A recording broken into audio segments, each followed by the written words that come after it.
I don't believe leaders are looking at this like, oh, we don't need to prune, or I don't know where to start. I think they're like, shoot, we know we need to prune things, and we know we need to get clearer on boundaries and how we communicate and how we use our time.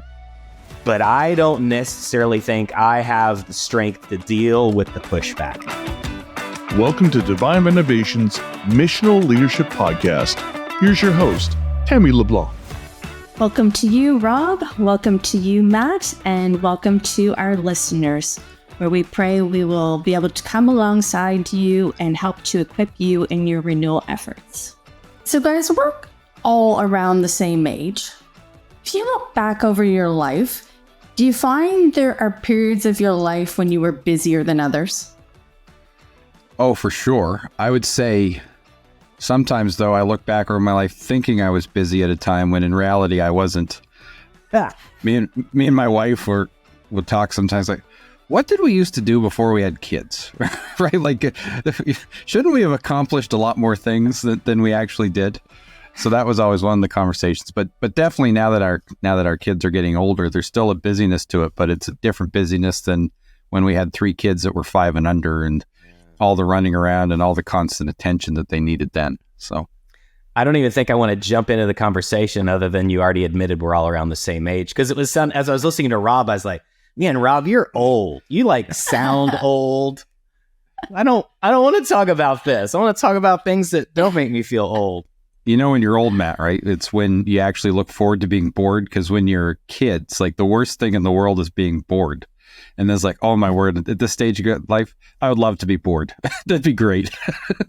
Oh, doesn't it sound wonderful? Okay, fine. I'm in the conversation now. Yes, it sounds wonderful. I would love to be bored. I remember when we had 1 kid and I thought like, how do people do this once, let alone like, how do people have 2 kids? And then I'd look at my friends with like 7 and I'm like, they have to be getting help. Like when they go home, there has to be an army of people that are really living inside with them to help them make that happen. Yeah, it's that flip over when you have the 3rd kid and then all of a sudden you realize I'm outnumbered, right? That adult to child ratio. Here's the worst joke that I think God plays on us. Just when you get the older kids right where you want them, they leave home. Yeah. Like they're finally helpful. They can drive kids places. You know, they can go run errands for you. You don't have to, tend to every one of their needs. And then they leave home. And they still demand our money. I just don't get this. This is a weird joke. Yeah, weird joke. I find like I was definitely busier when the kids were younger because they required so much more of my attention. But at the same time, I feel like I put out a lot more in the sense that even though I was busy with the kids, I seemed to make more intentional time for things. So like all of the ministries in the parish and whatnot, it's just like I had unlimited energy to take it all on. But yeah, now that my kids are older, they don't need my attention as much. I'm finding that I have more free time in the sense that I'm trying to find hobbies maybe to fill it. But I'm also not looking to take on all the things that I once did. Because in a sense, yeah, I do have more time to do all the busyness of life, but it's not something that I want to sustain anymore. Do you guys find that? Matt, you know what she's doing, don't you? She's confessing that she's getting older as well. Next, we're going to be talking about all our aches and pains. That's it. No, we're going to ask Nathan to cut all that out. So. Okay, so guys, we're kind of leading this conversation, obviously, is in a pathway of busyness and how that relates to what our parishes and our priests are experiencing today. I want us to be able to offer them hope that renewal is possible despite right now the pain of busyness that they're feeling and the fear of not being able to take on anything new. So guys, how today in our conversation are we going to offer these priests hope? Well, I can't offer them hope that they're not getting older, if that's what you're looking for, because And if the priests are listening, parenting advice might not help other than how to support your teams better. But for all the other team members that are supporting priests out there, I think that's one of the biggest signs of hope, right? Is the teams that support pastors. And I don't just mean people that are doing tasks for them, but really, we speak so much into shared leadership. But, once you get a team around you, then you got to somehow arrange them in the right way. So I think structure obviously helps a lot with that. And looking at how a priest uses his time is a really good starting point, because that's where the pain point often is, right? Like being, raise your hand, priest, we can't see you. Raise your hand if you're overworked, if you're overwhelmed, if you would love to be bored like Rob. Those are the things that kind of keep us maybe stuck where we are, or so busy we can't even address it. Yeah, structure is one of those things that really plays such a huge influence in the life of our parish, and yet it's something that isn't always as tangible or something that is obvious, right? Like, whenever we start engaging with churches and pastors, priests, their teams, and it's like, well, what's one of the keys to turning around? You talk about structure, like on the other end of the, the call, you'll hear like crickets, because we speak so much into, visions and teams and evangelization and raising up leaders and volunteers, all this sort of stuff, right? But to take all of that and to create the necessary margin in order for all of that to happen, you need to really take a good look at your structure. And structure serves all those other purposes of your vision, of developing leaders, of evangelization. Mm-hmm. And because it's really about how you're going to develop your teams, how you're going to align teams, how you're going to empower teams, communication. It just affects so much of the day-to-day interactions of what it looks like to follow through on a vision.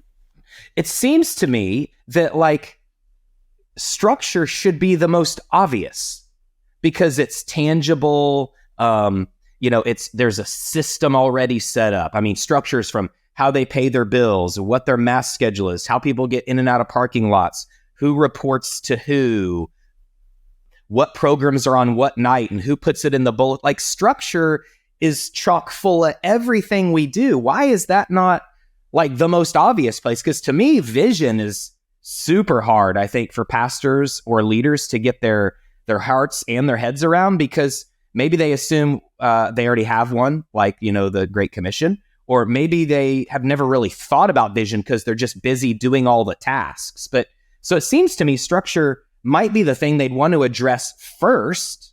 And maybe I'm wrong, but I'm just thinking through the mind of a parish leader today. Yeah. Years ago, I heard a church leader put it this way: structure is like the skeleton of your body, right? Like it's what keeps us upright. But, we never see our skeleton unless we've got a severe problem, right? Like, so the only time we're probably aware of our organizational structural challenges is when we have a problem. If parish is running smooth, and by smooth, I don't necessarily mean everything is easy, but everybody knows what to do. It could even be a maintenance parish for that matter. Like a lot of maintenance parishes run really well, but it's not until you start to make changes. It's not until you start to want to do, other things, and you want to start to see new results, that all of a sudden your lack of structure or an insufficient structure comes to the surface. You take, for example, in your house, Matt, how often you walk into your rooms and turn a light switch on? When is the time that you think most about that light switch? When it doesn't work. When it doesn't work, right? Like you walk in, you probably, however many dozens of times or hundreds of times, I don't know how often you walk in and out of your rooms, but, we do that without even thinking about it. If you walk in and you throw the light switch on, that's true. And, one of your kids, your wife said, Matt, tell me about when you walked in and turned the light switch on. Like, well, I know I did. The light's on, right? But you didn't consciously think about it. I think that's what structure is like for a lot of us. We just go through the day to day. And it's only obvious when there's a problem. And a lot of times it's only obvious. There's only a problem when we start to change something. I'm thinking that's probably resonating with a lot of our listeners, because we've identified now that pain point that I'm sure a lot of them are feeling. And so maybe they do want to step back and take a look at their structure. Let's try and tighten up a lot of these points that we've already listed, like around vision and around the priest time. and help them see what we're aiming for in our parish structures. So what's our goal, our aim there? Yeah, well, first of all, it's there's a sustainability for the leader, right? Is he managing too many people, too many processes, too many departments, whatever the too many is? Does he have too much of that on his plate, either to do it effectively or fruitfully? It's not enough to just say, well, there's 20 people that report to me and none of them died today. That might be effective that they didn't die, but it's sure isn't fruitful. We're looking for more than just we're staying alive. So that's one thing, is like the sustainability of the leader, the health of the leader. How many of them are overwhelmed, right? I mean, I heard a bishop say to me one time about some of his own priests. He said, I understand why parish decline suits a lot of priests. And it's not because they don't want to be priests. It's not because they didn't get into it to change lives. It's because of where they're operating on a daily basis is unsustainable. So that's why we start there first, before we take an overworked, busy pastor and say, hey, let's do some work around structure. They're like, nope, can't do it. I'm treading water. So we say, okay, what if we start with your time? Let's look at your calendar. Let's look at how people report into you, how many people report into you. Those are all initial structural issues, right? We were talking about the skeleton earlier. I think we get used to walking with a limp, or the priest is like, no, I'm fine if I'm not walking at all, as long as I'm in charge or something. So this actually helps not just his health and sustainability, but then that will become a starting point for the health and sustainability of his team, the health and sustainability of the parish too. So that's, again, maybe that's why we start so much with how the pastor uses his time. Yeah, so often pastors are just in firefighting mode, right? Just constantly putting out fires, go from one fire to another, just constantly responding and reacting to whatever's happening in the moment. And by pulling back and looking at your structure, it actually gives you the possibility of being proactive rather than just kind of getting into this reactive posture all the time. When you can pull back and restructure so that you're focusing on less tasks, focusing on less people, managing other communications well, you've got a more intentional set of priorities that you're functioning out of. That's what actually gives you the ability to begin to focus on the things that you want to. And, for pastors and people in general, there's always going to be a couple challenges to that. One is that is going to require that they learn how to set different boundaries and learn to say no to things. And that's very hard for some. Others, they've got a personality that thrives on the chaos and the problems and likes kind of being in that responsive mode, right?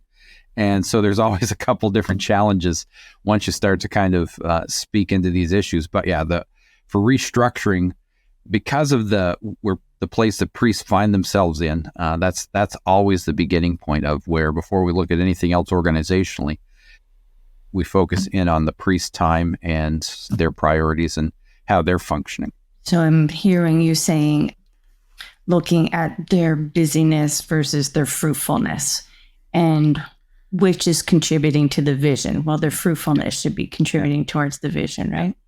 And that's not immediately obvious to them, right? Like, well, this must be my busyness, or yeah, here, great, I'm operating out of my fruitfulness. But a way to feel it is, does it give them energy?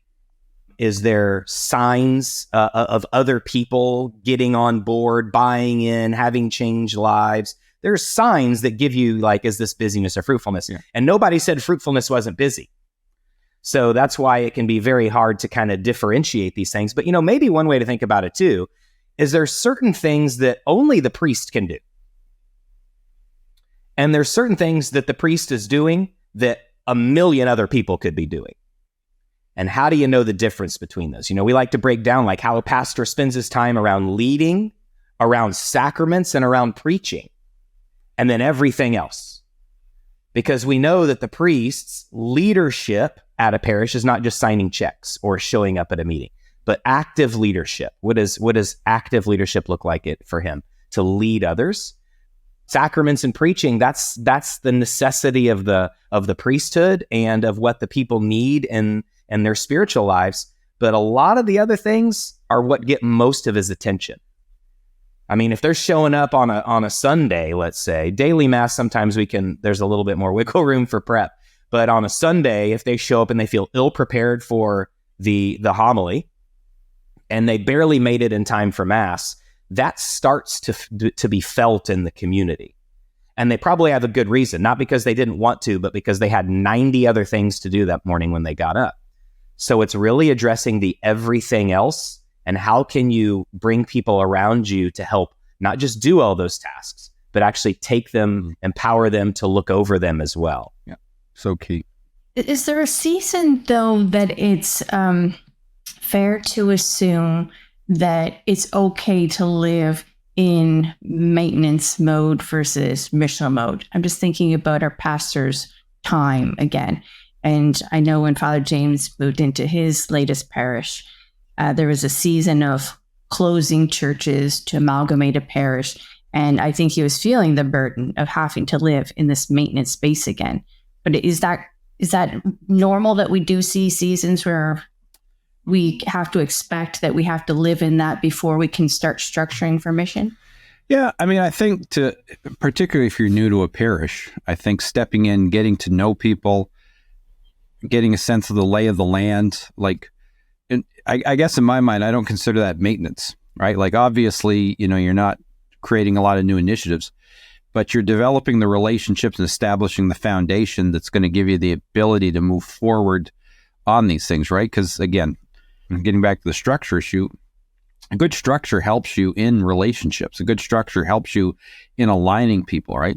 Part of what we speak about is trying to line people around their strengths and their gifts and abilities. Well, if you don't know anybody and you don't know what anyone's good at, and you don't have a culture where aligning people around strengths is part of it, that's going to take a lot of time and investment to get to that point. So to show up to a parish and day one not be prepared to cast a vision and start training leaders and releasing people and all that sort of stuff, in my mind, that's not a maintenance issue. A maintenance issue is when you continue to let yourself go through those things and you're not making the changes, you're not investing in the people, and you're just kind of allowing life to kind of go on day to day. Again, I think it's when you're more just in that constant reactive position. And if you're trying to step into a parish and understand them right, and learn about them and create relationships, I don't think that's being reactive. I think that's being proactive. Yeah, that's a good distinction, Rob, because maintenance doesn't mean structure. And it's not about doing maintenance or not doing it. I think we're talking about a disposition here. Like when we say if you're in a season of maintenance, those are hard to get out of if it's just a season of maintenance. But when we're talking about where the parish is going, you're going to have to make some structural changes. So I'll give you an example to kind of illustrate this. There's one parish that I've coached this pastor for a while, but he just changed churches. And at his old church, they had shifted the culture. It felt very missional. People were on board. Lives are getting changed. It was really awesome. And he went to a new parish. His new parish hadn't done any maintenance in years. It had rats in the walls of his house. There were silk flowers that were like covered in dust sitting at the altar. And the first banner that people saw when they walked into the gather space was about the funeral ministry. Oh my. And he walked. Nothing says welcome like a good funeral banner, right?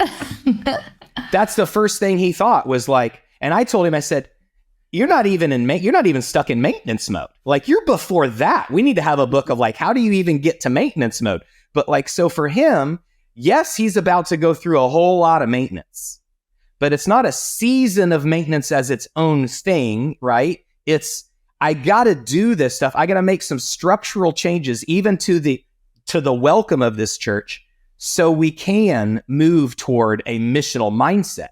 But the maintenance stuff that hadn't been done was keeping them locked there.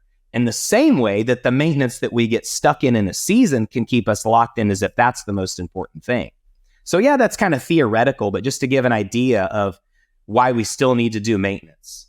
So let's pull it back then again to what we're aiming to see in our parish structures. So we talked about the priest's time and we talked about aligning our structure with the vision. What else? It's primarily about empowering people, right? A good structure is about aligning people and empowering them so that as you kind of get the vision going, as you kind of get your sense of direction, of where you're leading. Like empowering people means giving people the ability to lead something. They know what they have the ability to make choices about. They know their area of responsibility. They also know the area of responsibility is not theirs, right? Because a lot of times in a lack of structure, people trying to, step into other people's worlds and, control other people sometimes. And if things are unhealthy or you're frustrated with others or things like that. So it's about identifying people, aligning them, and then giving them the necessary responsibility to be able to execute on the area of the vision that you've kind of empowered them for. That's what you want in a good structure. You want a question to ask yourself if you have a good structure or not is, do we have a structure where people are empowered, or do we have a structure where people are frustrated? And so often when, you begin to, talk about things like, well, you can't do that at that parish. Why? Well, you got to jump through this hoop and you got to do that. And, you need to have these 3 people sign off on, and all this sort of stuff. And you have all of this organizational resistance in order to be able to do something. And, and you're struggling in order to get to that place. But then when you restructure, all of a sudden, you don't have all those hoops to jump through anymore. Red tape. We need some more analogies for sure. So be thinking about those. I think when we look at structures, first of all, I think it's when do we look at our structure? And there's got to be some questions that you start asking. And I think Rob started with a few great ones there. I think it'd be a good idea just to we need 10 questions that'll help us all reflect on our structure. And I would say pastors might start some of this themselves to give them an idea of where to start. It's not linear, but structure comes early in the process, right? We need to look at it kind of early, but it has to come after vision. And it's also kind of after leadership, meaning you need to have some other people in this with you. If you're not asking what's working and not working for them and where their pain points are, it just becomes more frustrating for the pastor to try and look at this behemoth thing, which is a parish structure. But when we look at structures, we have to know, is it a structural problem or is it an alignment problem? Because they're felt the same way. And by that, I mean, you could have a wrong structure and that's frustrating. But you could also have one toxic person or misaligned person around vision in your structure, and it would feel the same way as if your structure was broken. So how do you know whether it's we need to restructure, or we need to rearrange some of the seats on the bus, or we need to get some people off the bus? They are felt the same way because there's frustration, there's lack of unity. We get stuck in silos. People aren't communicating. They start to be territorial around a bad structure or a bad, kind of a bad alignment for an employee. Yeah, no, that's such a good point. I think something we always need to remember in this as well is structure serves the purpose of vision. Restructure isn't the key to renewal. It's a part of it. And I think we probably see this a little bit more at a diocesan level when dioceses are always restructuring, parishes and all that sort of stuff, and amalgamating or aligning churches, all that sort of stuff. We need to understand that restructuring in and of itself will never lead to renewal. That's right. But as you get moving and you want to see renewal, you need to understand the place of how your structure serves it. So you can go through an amazing restructure. You're not going to see any changes. Right.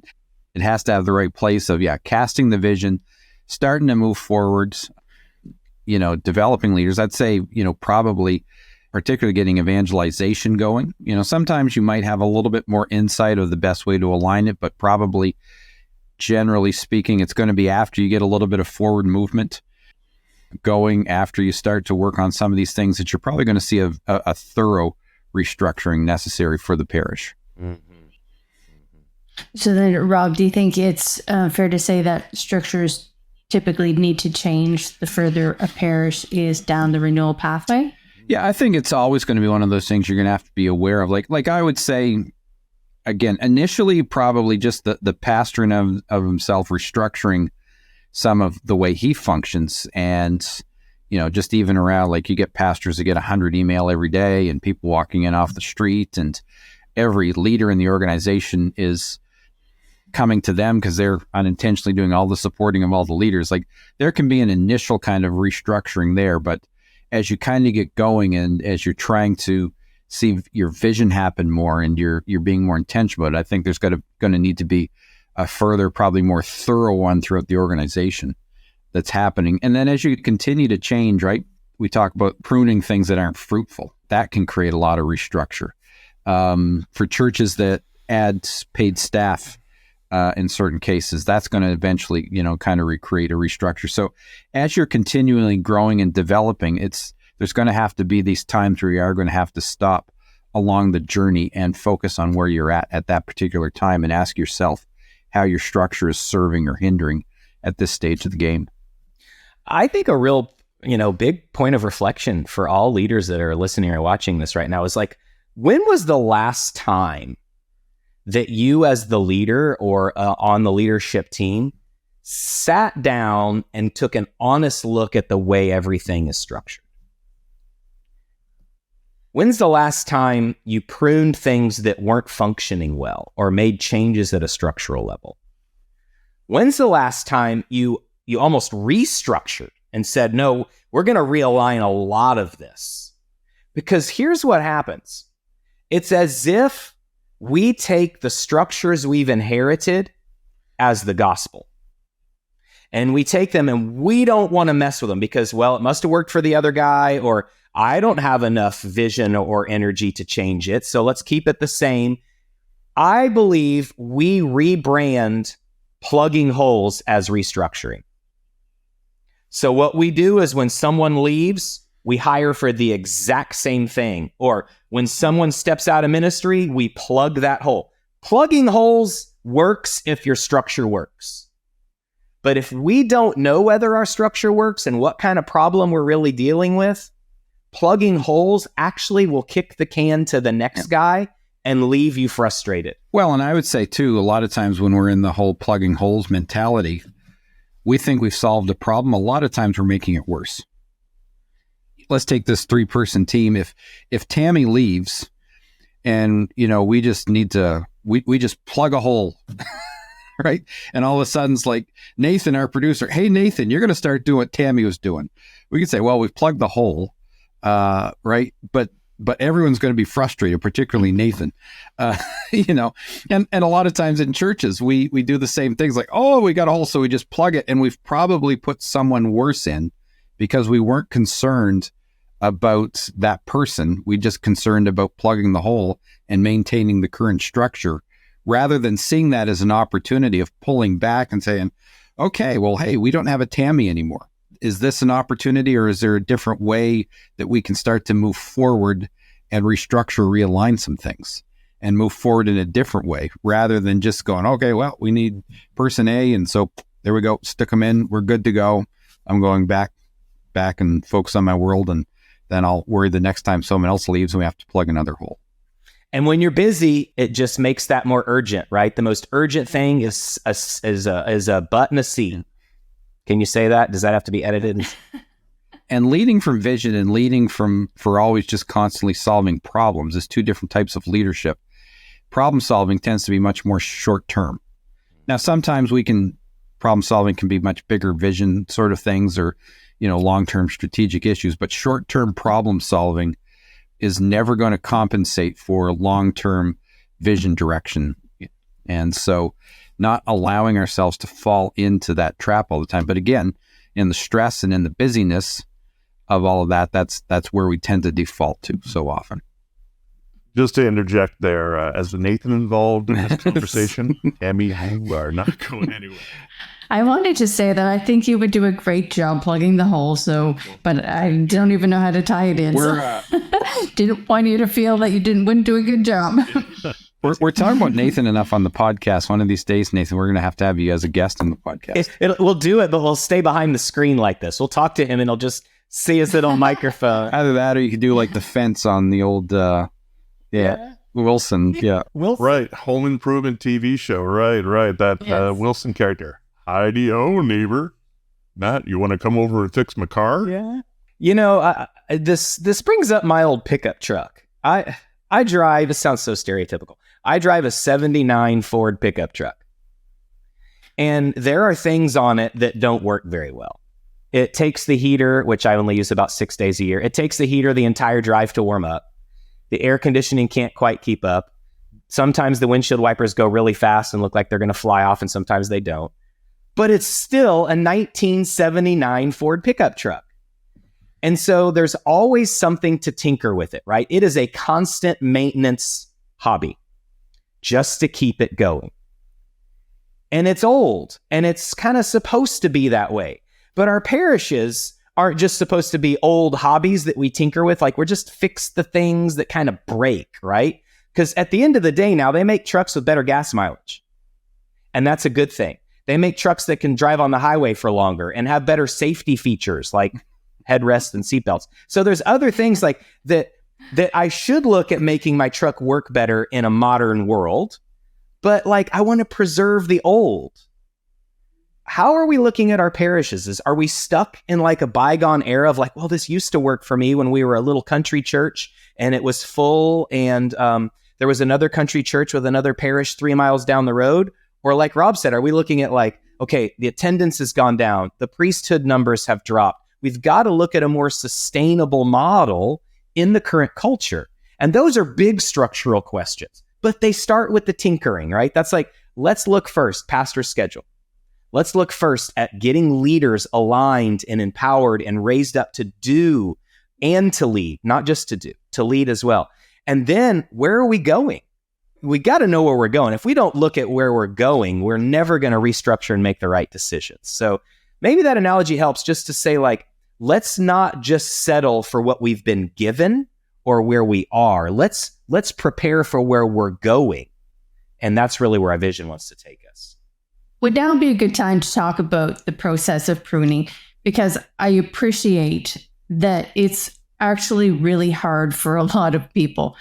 And I didn't fully appreciate what pruning meant until recently, when I got into just very simple gardening on my back deck. So something as simple as growing basil in a flower pot, and learning that to help it to grow and spread, you actually pinch it off at the spot where the two roots, you see like two leaves start to come out. And when you're growing something for the first time and you see growth, you are so excited. The last thing you want to do is pinch anything off of this early growth. So let's talk about the pain of pruning and what that looks like. That can be very challenging. And again, the beginning point for us, as we've referenced already, is looking at primarily how the pastor leads and the pastor's time.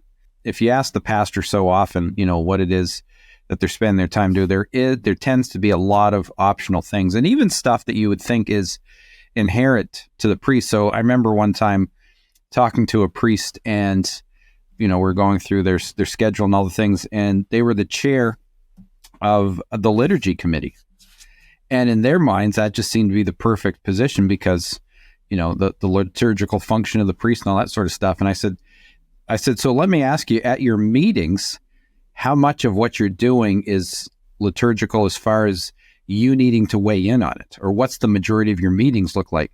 Well, the majority of the meetings was actually sort of detail, administrative, and planning stuff. There was very little of what you needed, what you actually needed a priest for. But in that parish, it's just the priest was always part of the liturgy committee that they had, right? And so that might sound like the perfect fit for the priest.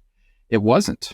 Like, that was a task that he could have given over to someone else at that particular time. But so learning to look at all the different meetings and administrative things that a priest is in, and then also looking at the amount of communications, right? So like, who has access? One of the questions I always ask priests is, who has direct access to you? And a large chunk of the time, it's 100% of the parish. If someone walks in off the street and he's in his office and there's no one there meeting with him, boom, people automatically get to go in and have time with him.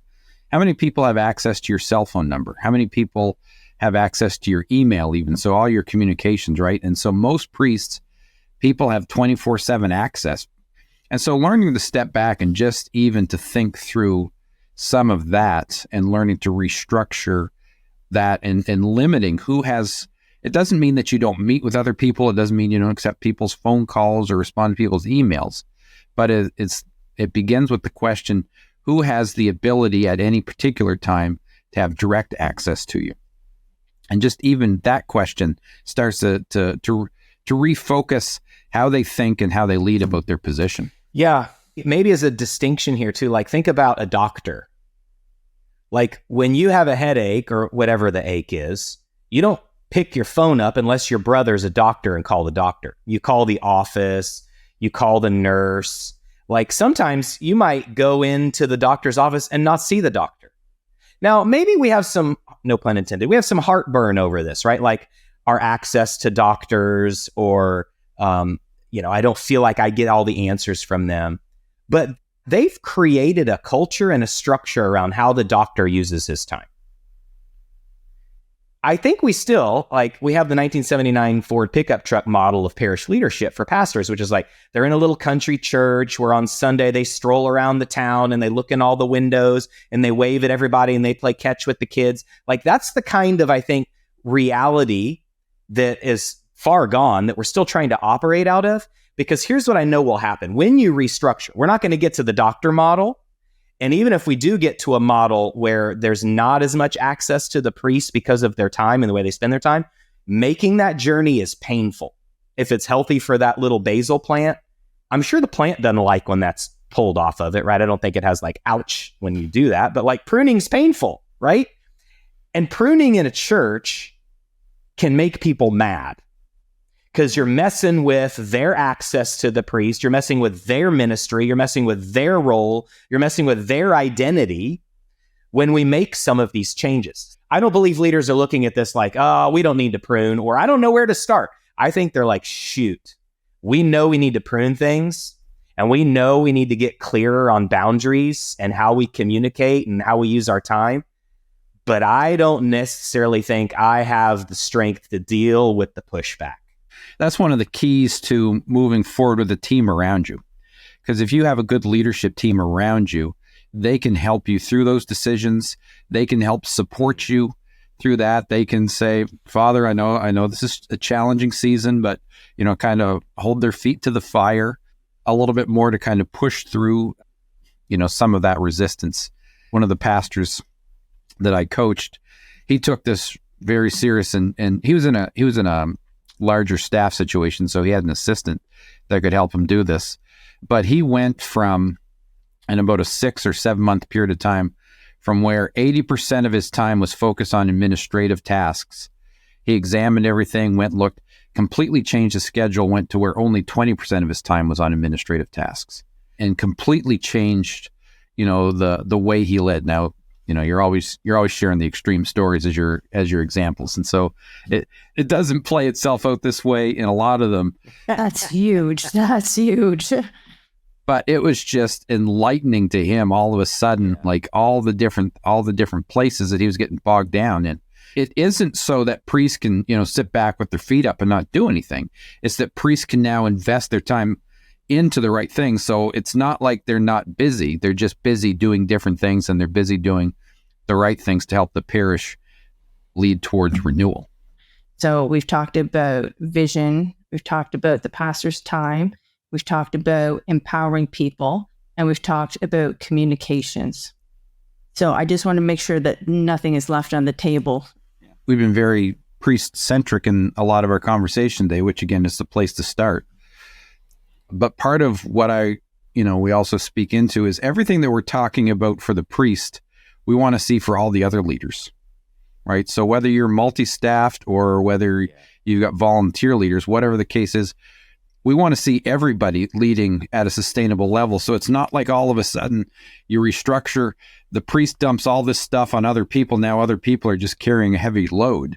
You're wanting to see all your key leaders leading in a more sustainable way, and a healthy structure doesn't just serve the priest. A healthy structure serves all your leaders. It's kind of that the trickle down effect that you're wanting to see, all of this take place for all the leaders as well.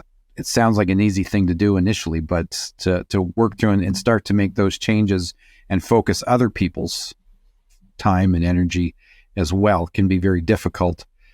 So a lot of times priests will push back against those changes. A lot of times staff people or different ministry leaders will push back against those changes as well. But getting everybody aligned around this thinking is key to seeing the parish turn around. Because I see this as kind of two things, as we've talked about a lot of different opportunities for people to address their structures. Because no parish is going to find themselves in the same place or taking the first step. but it's really around this global structure of how the parish runs. That can seem very overwhelming. But there can also be this like more micro structure going on, like, what are we doing for evangelization? And can we use that as like a test case for what might be possible for the parish? Because you can't just come over here in a corner and do evangelization for very long and then leave that alone and never address this global structure. Because I believe your global structure could kind of aim for this, right? To prioritize this and to make this happen. But give yourself a starting point. I think, Rob, you mentioned the great starting point, which is we've got to get really clear with everybody where we're going and why we want to go there. Because when you start making changes, if you haven't told people that, they're going to feel more pain, more confused, and more angry if you just start restructuring things. Yeah. So let's get clear around like, where was our starting point? And let's, regardless of the starting point, the why and the where we're going is the most important. And then I would say, here's a great task. Like, once you get some leaders around you, use a dry erase board and put your current parish structure up on it. And put names in, or maybe for now it's just positions. Decide how you look at this. And decide, are we aligned for our vision? Are we aligned to prioritize evangelization? Are we aligned in a healthy way? And then you can start to look at, is this a personnel issue or is this a bad structure issue? Because again, they're felt the same way. You could rename some things, but again, renaming doesn't restructure. So if you rename it, you better structure around that rename. Otherwise, it's just like, what is the old thing, Rob, that they say in Lower Sackville, putting lipstick on a pig? I made that up, but I blamed it on you and made it up. But I think that's maybe some starting point. Like, let's look at the structure. Let's put what we think is our structure. Let's identify the areas of pain in that structure. Let's decide based on our vision, where is our starting point? And let's figure out who's on board and who's not. And we can either shift people around or we can ask them to leave the bus. And I think maybe that can help us. That's going to take some time. And that can help us look at the overall structure while the pastor is also, because he's the only one that can do it, looking at his own schedule and his own structure of how he uses his time. Yeah. One thing I'd add to that, Matt, when I tell churches to do that, is if you've got a leader and you don't know who's supporting that leader, the priest is. Exactly right. Right. The priest is the default support leader of everybody that quote unquote isn't accountable to anybody else. Right. So I just always say, as part of that, be honest about that. So, because the priests say, I've got 5, 6, 12 people, but then they've got 20 ministries unsupported. Well, you're supporting those people because every time they need something or want something, they're coming to you. And for some churches, I'll ask them how many ministries they have. They don't even know how many ministries they have. Begin by defining what all the ministries what are all the activities that you have? What is everything that you are doing, right? Yeah, and I think this is an area that, that we in coaching can spend some time really working with pastors, because maybe what I just said about a dry erase board is like, I wouldn't know how to lead that conversation or where to start or how many colored markers I'd need. Like, yeah. We can help pastors with that, right? Maybe it's not specifically coaching for that because you want them on the ground for lots of hours. There's got to be somebody in your community that's done some like reorganization, looking at how systems work, that you could just invite in to help start a conversation. That is actually a great idea, to invite somebody in the parish into that space to help facilitate that conversation. It gets back to that idea of, we don't think that we have people in our parish to do leadership. This is a place where somebody, perhaps an industry, has done a lot of this, and they may not see a place for themselves to serve in the church. But you just pinpointed a great opportunity for a space and a time where it's needed that they can fulfill. I actually found that conversation really helpful to put a frame around the process of restructuring. And I would love to leave our listeners with some hope. And because again, this can seem like such a daunting process. So if you guys look at the parishes that have done restructuring well, what change do you see in them to offer hope to other parishes? Well, a couple things. First off, just a couple of resources. We've got an old podcast with Father James that talks about, I think it's titled Model of Priesthood. And then also in chapter 3 of the Divine Renovation Guidebook, there's some exercises that Father James put in there to kind of help people kind of work through a little bit more sustainability. I remember one time talking to a pastor, and he used this phrase in talking about restructuring. He said, my to-do list is a lot shorter, but it takes me a lot longer to do it. Right. So he was still working the same amount of time, but he was putting more focus and energy on big picture items that were affecting outcomes in a much more healthy way. That's the major payoff on the other side of the willingness to kind of push through this, is the idea to lead in a much more sustainable, enjoyable, and fruitful way. Yeah, really what he just said. I think all of that just around the payoff is for a priest to feel supported, to not be so overwhelmed, to be doing the things he thought about, prayed about, discerned doing when he decided that the priesthood was the calling from God. To find a way to do that in a healthy way that's sustainable. But again, let's not just survive. Let's see it be fruitful. Let's see lives change. Let's see people telling stories of, wow, when I came to this parish, and man, Father, gosh, that homily today, it was just so great because it hit the points that like where I am in my life and helped me go out and want to make other people's lives different. That kind of stuff. And if you're just not hearing any of that and you don't see a way forward in that, I want you to know that we see it happen in parishes all over the world. It's not just, well, that's cool down in Texas, or up in Nova Scotia. I don't even know where that is, but like I've heard something happened up there. It's all over the world. This has happened. Yeah. And we'd love to walk with others and show them that there's hope. We totally would. Yeah. So if you find yourself in this space and you're looking for help, please reach out to us through our relationship guides, and you can find their contact information on our website at divinerenovation.org. And I pray that this conversation has been fruitful for you. If you want to leave any comments with us, you can put them in the comment box, and we would love to read them. Thanks, and God bless.